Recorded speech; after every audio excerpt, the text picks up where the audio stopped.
During week 13, we're going to talk about credit card security, and I am Adjunct Professor Charles W. Marshall. Go by Bill. That's my email address to set up appointments. Look forward to having a chance to talk to you. And of course, each week we're going to have the progress report where I log on with Microsoft Teams and you show me on your Windows machine or whatever machine you're using the progress you've made.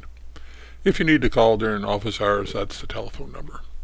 This is for CIT253, which is a 3-credit hour course. Data-driven web pages. And as always, Blackboard will be the official site for assignments and to turn in assignments. So how not to handle credit cards? If you store credit card information on your server, and this website, this link will tell you how to do that, you risk security breaches from internal and external vectors. One of your big problems is worrying about, will you always have trustworthy people working for you, or will you ever have a disgruntled employee leave, or maybe not leave, and start using the credit card numbers that if you have them on your server. In addition to that, as demonstrated as you watch the news by many different companies, there's people outside looking to drill your infrastructure and unload your credit card databases. So keeping credit cards on your server is a bad idea. In addition, this way of doing things isn't supported by Windows, which in our case is a real problem because we're all using Windows servers. So what's another way? Well, one good way is a service called Stripe. It's only one of many, and this is not an endorsement of, well, you should only use Stripe. I'm just trying to show you one viable way to do it, and would encourage you to, if you get ready to do it in the real world, to resource what's available that day and what history those providers have and what their charges are, and make the appropriate decision then. But for right now, we're going to talk about Stripe. And if you go to that URL, you'll find a really well-written demonstration and explanation of how to use Stripe. And down here on each page, you will see these 9 bullets or 8 bullets. And it turns out each is a link, so that as you work your way through the process, you can go to the next one by simply clicking on the link and proceeding. Well, let's talk about what they are. It's going to be an introduction to Stripe, a way to create a Stripe Payments test account so that you can make sure that your page will actually do Stripe transactions before you're actually sending real dollars through the ether. Talks about how to get an SSL cert and setting up HTTPS, which we've talked about before, but this is another way to discuss the same points. It talks about creating a form for handling payments with Stripe, writing the JavaScript code for handling the Stripe payments, writing the PHP code to process the payments with Stripe, handling the errors, the Stripe errors, and the Stripe testing, and then how to put it into production. So what are the steps? Well, the customer is going to load an HTML form from your site. Let's call it buy.php. The form makes a requisite payment information, the credit card number, the expiration month, the year, the CVC, the customer's name, and etc. The form does not use the name attributes from the payment fields. It keeps the customer's data from reaching your server, and therefore saving you a lot of security headaches. When the form is submitted, the form information needs to be sent to Stripe via AJAX, so that you're never going to, quote, submit the form. You're going to have an on event that's going to fire an AJAX via JavaScript, and that means that JavaScript must prevent the form's actual submission, because we don't want this form submitted to your server.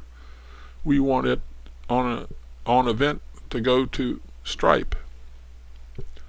When it goes to Stripe, Stripe will return a string of characters called the token that represents the payment information, assuming the payment information was valid.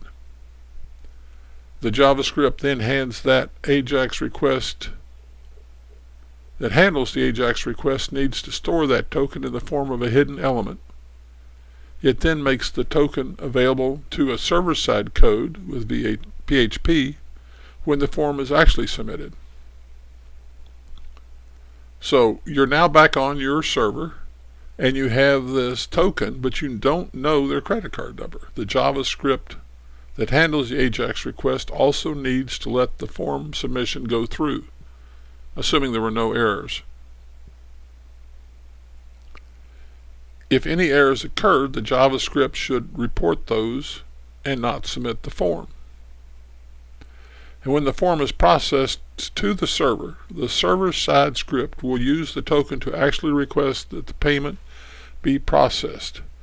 So, from up here where you got the token until down here where you've done everything you need, and then your server will send the token to Stripe, which will make the payment real, make it debit their credit card and credit your account, and your server-side PHP program will get an acknowledgement back from that, and based on that it can then go on and mark the order as paid for on your server. So that link that I gave you was one person's write-up on Stripe, but if you want the actual Stripe documentation, here's the web link that you can go to. Or there's these videos that you can watch. This one, I'm not sure that it had any new information, but if you like videos rather than reading, there's one. And this one was even more detailed, but at the end, they ended up storing the credit card information on their own server, which it defeats the whole purpose of why you're using Stripe. So why not use Stripe? I mean, why not just, well, I heard about it in class, so I'm always going to use Stripe forever and a day. Well, on small scale charges, it's a really good deal. You actually pay one thing, 2.9% of the charge, plus a 30-cent for each card transaction. So if you're selling something for $30, you get $28.83 and Stripe gets $1.17. And as I say, on a small scale, what we would say artisanal site where it's for local use and you're not doing a lot of traffic, you can't beat that by going to a bigger provider who has lower charges per transaction but a higher fixed cost each time. But as you grow, you're probably going to want to change services. But even then, until you approach the scale of something like Amazon, where you have legions of security people thinking about how to protect your servers and so forth, I advocate that you do not store credit card numbers.